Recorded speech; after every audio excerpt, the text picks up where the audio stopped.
السلام عليكم ورحمة الله وبركاته. الحمد لله نحمده ونستعينه ونستغفره ونعوذ بالله من شرور أنفسنا ومن سيئات أعمالنا. من يهده الله فلا مضل له ومن يضلله فلا هادي له، ونشهد أن لا إله إلا الله وحده لا شريك له، ونشهد أن محمدًا عبده ورسوله. أما بعد، فإن خير الحديث كتاب الله، وخير الهدي هدي محمد صلى الله عليه وسلم، وشر الأمور محدثاتها، وكل محدثة بدعة، وكل بدعة ضلالة، وكل ضلالة في النار. اللهم صل على محمد وعلى آل محمد كما صليت على إبراهيم وعلى آل إبراهيم إنك حميد مجيد. اللهم بارك على محمد وعلى آل محمد كما باركت على إبراهيم وعلى آل إبراهيم إنك حميد مجيد. يا أيها الذين آمنوا اتقوا الله حق تقاته ولا تموتن إلا وأنتم مسلمون. يا أيها الناس اتقوا ربكم الذي خلقكم من نفس واحدة، وخلق منها زوجها، وبث منهما رجالا كثيرا ونساء. واتقوا الله الذي تساءلون به والأرحام إن الله كان عليكم رقيبا. يا أيها الذين آمنوا اتقوا الله وقولوا قولا سديدا يصلح لكم أعمالكم ويغفر لكم ذنوبكم، ومن يطع الله ورسوله فقد فاز فوزا عظيما. أعوذ بالله السميع العليم من الشيطان الرجيم. يسألونك عن الساعة أيان مرساها، قل إنما علمها عند ربي لا يجليها لوقتها إلا هو، ثقلت في السماوات والأرض لا تأتيكم إلا بغتة. ہر قسم کی حمد و ثنا اللہ رب العالمین کے لیے جو ہم سب کا خالق و مالک ہے. بے شمار لا تعداد درود و سلام امام الانبیاء سید المرسلین احمد مجتبی جناب محمد الرسول اللہ صلی اللہ علیہ وآلہ وسلم کی ذات اقدس کے لیے. محترم سامعین اور قابل صد احترام ماؤں، بہنوں، بیٹیوں، گزشتہ سے پیوستہ علامات قیامت کے حوالے سے ہمارے خطبات کا سلسلہ چل رہا تھا. تو اسی سلسلے کی 5ویں کڑی علامات صغریٰ کے حوالے سے کہ قرب قیامت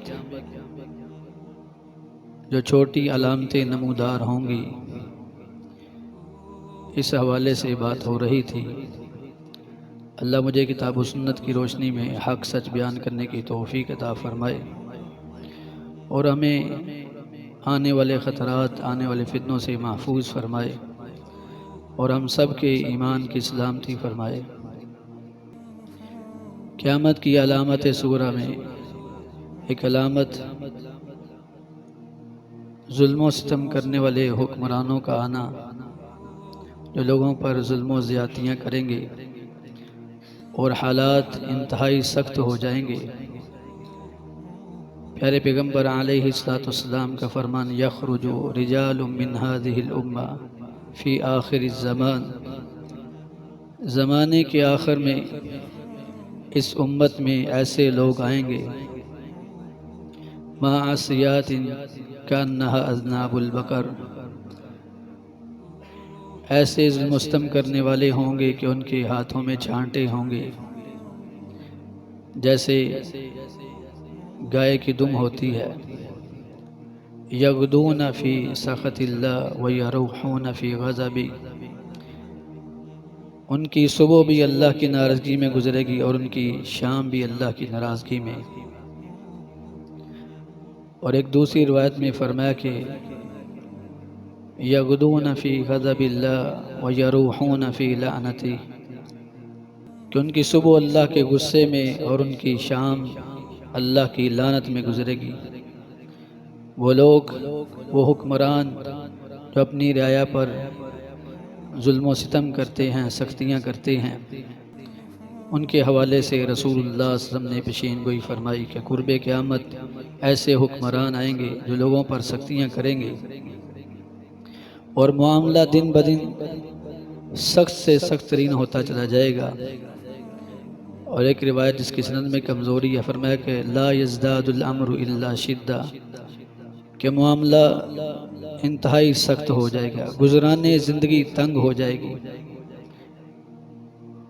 اور ایک دوسری روایت میں لا یزداد الزمان الا شدہ، کہ حالات زمانہ تنگی میں آ جائے گا، تنگی ہو جائے گی، سختی ہو جائے گی۔ تو آج آپ دیکھ رہے ہیں کہ حکمرانوں کا ظلم و ستم بھی ہے، جو چاہتے ہیں منوا رہے ہیں، جو چاہتے ہیں مسلمانوں سے ان کے مال بطور ٹیکس کی شکل میں لیے جا رہے ہیں، طرح طرح کے ان پر قوانین نافذ کر کے ان کے مالوں کو ہڑپ کیا جا رہا ہے۔ اور پھر ہر شخص، اس کے حالات، اس کی گزرانے زندگی تنگ سے تنگ ہوتی چلی جا رہی ہے۔ ہر شخص اب یہ سوچنے پر مجبور ہے کہ آئندہ حالات میں وہ کیسے گزر بسر کرے گا، کیسے اس کی زندگی گزرے گی۔ اور پیارے پیغمبر علیہ السلام نے تو یہاں تک فرمایا صنفان من اہل النار لم ارہما، فرمایا جہنم کے دو گروہ ایسے ہیں جن کو میں نے ابھی تک نہیں دیکھا۔ قوم معہم سیات کاذناب البقر یضربون بها الناس، ایسے لوگ کہ جن کے ہاتھوں میں چھانٹے ہوں گے اور لوگوں کو ماریں گے، ظلم و ستم کریں گے۔ ایسے حکمران آئیں گے جو ظلم و ستم کرنے والے ہوں گے۔ تو اس سے مراد برے حاکم، برے حکمران جو رعایا پر ظلم کرتے ہیں۔ حتیٰ کہ سیدنا ابو ہریرہ رضی اللہ تعالیٰ عنہ کو رسول اللہ صلی اللہ علیہ وسلم نے فرمایا کہ ان طالت بک مدت اوشک ان ترى قوما معهم سیات کاذنہا اذناب البقر، فرمایا ابو ہریرہ رضی اللہ عنہ اگر تیری زندگی لمبی ہوئی تو تم بھی ایسے حکمران دیکھو گے جن کے ہاتھوں میں چھانٹے ہوں گے اور لوگوں کو ہانکیں گے، لوگوں کو ماریں گے۔ تو یہ صحابہ کے زمانے کے آخر میں ایسے بنو امیہ میں، بنو عباس میں ایسے حکمران ہیں جنہوں نے ظلم و ستم کیے، اور یہ سلسلہ آج تک چلا آ رہا ہے۔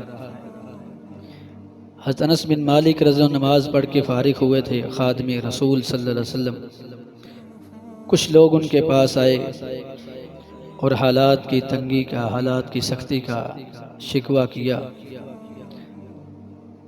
تو صحابی رسول انس بن مالک رضی اللہ عنہ فرمانے کے اسبرو، کہ میرے ساتھیو صبر کرو، لا یأتی علیکم زمان الا الذی بعدہ شر من، جو بھی وقت تم پر آ رہا ہے اس کے بعد والا اس سے بھی زیادہ سخت ہوگا، اس سے زیادہ سختی والا ہوگا اور تنگی والا ہوگا۔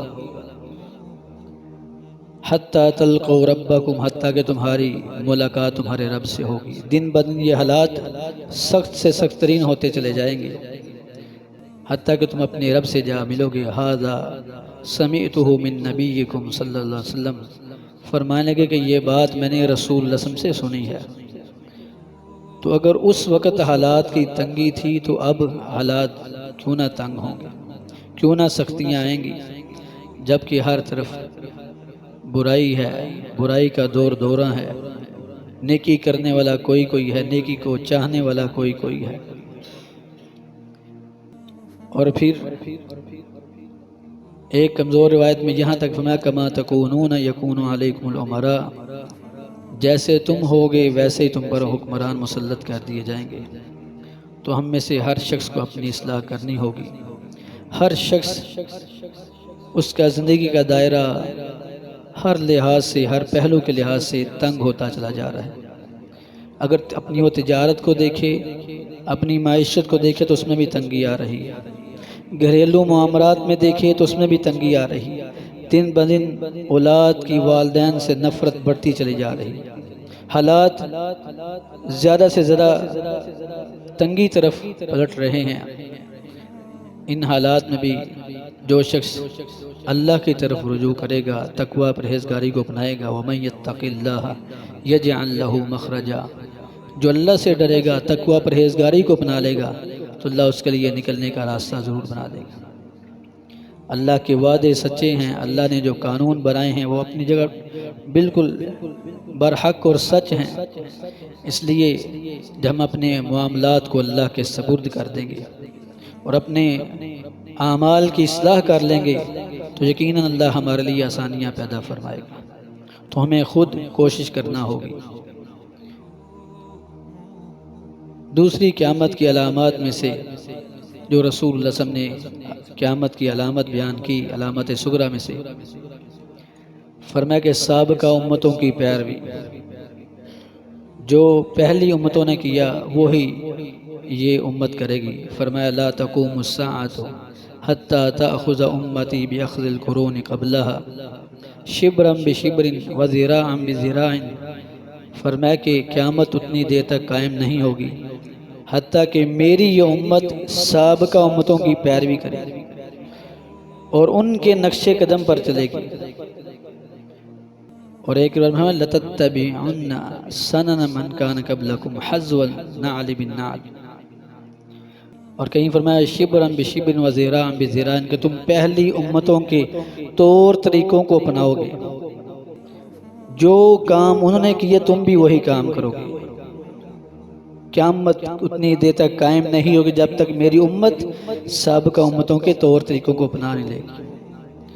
فرمایا کہ ایک بالشت کے ساتھ اور ایک گز دوسرے گز کے ساتھ، اور ایک رہنا حَذْوَ النَّعْلِ بِالنَّعْلِ، قدم بقدم ان کی پیروی کرو گے۔ حَتَّى لَوْ دَخَلُوا جُحْرَ ذُبٍّ لَدَخَلْتُمُوهُ، اگر ان میں سے کوئی سانڈے کی بل میں داخل ہوا تھا تم بھی داخل ہونے کی کوشش کرو گے۔ جو طور طریقے انہوں نے اپنائے تھے، تو اگر اس لحاظ سے بھی دیکھا جائے اعمال کے لحاظ سے، تو جو سابقہ امتوں میں سب امتوں میں کوئی نہ کوئی برائی پائی جاتی تھی، وہ ساری برائیاں اس امت میں پائی جا رہی ہیں۔ اگر قوم نوح میں شرک تھا تو اس امت میں بھی شرک پایا جا رہا ہے۔ اگر شعیب علیہ السلام کی قوم ماپ تول میں کمی کرتی تھی تو ماپ تول میں کمی کرنا اس امت میں پایا جا رہا ہے۔ اگر ڈاکے ڈالنا، لوگوں پر ظلم و ستم کرنا اصحاب مدین کا وتیرہ تھا تو یہ وتیرہ ان کے اندر ہی پایا جا رہا ہے۔ تو جو برائیاں ان کے اندر تھی سب امتوں کے اندر، اس اکیلی امت کے اندر وہ سب گناہوں میں ان کی پیروی یہ کریں گے۔ اور آپ نے تو یہاں تک فرمایا کہ اگر کوئی سانڈے کی بل میں داخل ہوا تھا تو اس امت کے لوگ بھی وہاں داخل ہونے کی کوشش کریں گے، پوری ان کی پیروی کریں گے۔ صحابہ نے عرض کی الیہود والنصارى یا رسول اللہ رسول اس سے مراد یہود و نصارہ ہیں، پہلی امتوں سے مراد؟ تو رسول اللہ نے کہ فمن، اگر وہ نہیں تو پھر اس سے مراد کون لوگ ہو سکتے ہیں؟ یہودیوں کی، عیسائیوں کی، سابقہ امتوں کی جو بری خصلتیں تھیں وہ تمہارے اندر پائی جائیں۔ اور آج بدعات کو فروغ، اللہ کی آیات میں تحریف کرنا، اللہ کے رسول پر جھوٹ باندھنا، بدعات کو فروغ دینا، یہ سب جو یہودیوں کا وتیرہ تھا آج اس امت مسلمہ میں لوگ کر رہے ہیں۔ شرک پہلی امتوں میں تھا، یہ بھی کر رہے ہیں۔ لواطت، زناکاری پہلی امتوں میں تھی، اس امت میں بھی پائی جا رہی۔ جو بری خصلتیں انہوں نے اپنائی تم بھی پوری ان کی پیروی کرو گے۔ اور اس کا دوسرا مفہوم کہ جو طرز زندگی پہلی امتوں نے اپنایا تھا یا یہود و نصارہ اپنائیں گے، تم بھی اپنا طرز زندگی کو اس طرح بنا لو۔ اور آج دیکھ لیں کہ مسلمانوں کا طرز زندگی بالکل ان کی طرح ہے، جو وہ کام کرتے ہیں ہم پوری ہم ان کی پیروی کر رہے ہیں، اپنی چال میں، اپنے ڈھال میں، اپنی انداز گفتگو میں، اپنے رہنے سہنے میں، اپنی گفتگو میں، اپنے لباس میں، تو گویا کہ ہر معاملے میں ہم ان کی پوری پیروی کر رہے ہیں۔ اور یہ رسول اللہ صلی اللہ علیہ وسلم نے فرمایا لا تقوم الساعہ، قیامت اتنی دیر تک قائم نہیں ہوگی حتی تأخذ امتی باخذ القرون قبلہا، سابقہ ساری امتوں نے جن برائیوں کو پکڑا تھا تم اس امت کے لوگ اس برائیوں کو پکڑو گے۔ تو اس لیے ہمیں یہ حکم ہے کہ ہم کتاب و سنت کو اپنائیں، جو ہمارے لیے دستور رسول اللہ صلی اللہ علیہ وسلم دے کر گئے ہیں، منہج حیات جو اللہ کے رسول بتلا کر دیں، اس کے مطابق ہم زندگی بسر کریں۔ ہم کفار کی مشابہت سے، ان کی پیروی سے ہمیں اجتناب کرنا ہوگا، کیونکہ رسول اللہ صلی اللہ علیہ وسلم نے تو بہت بڑی وعید فرمائی کہ من تشبہ بقوم فہو منہم، جس شخص نے جس قوم کی مشابہت اپنائی وہ انہی میں سے ہوگا۔ کوئی چاہتا ہے کہ قیامت کا دن ہو اور اس کا حشر فرعون کے ساتھ ہو، حامان کے ساتھ ہو، نمرود کے ساتھ ہو، یا اس وقت کے جو بڑے اللہ کے باغی اور نافرمان ہیں ان کے ساتھ ان کا حشر ہو، اسے اٹھایا جائے۔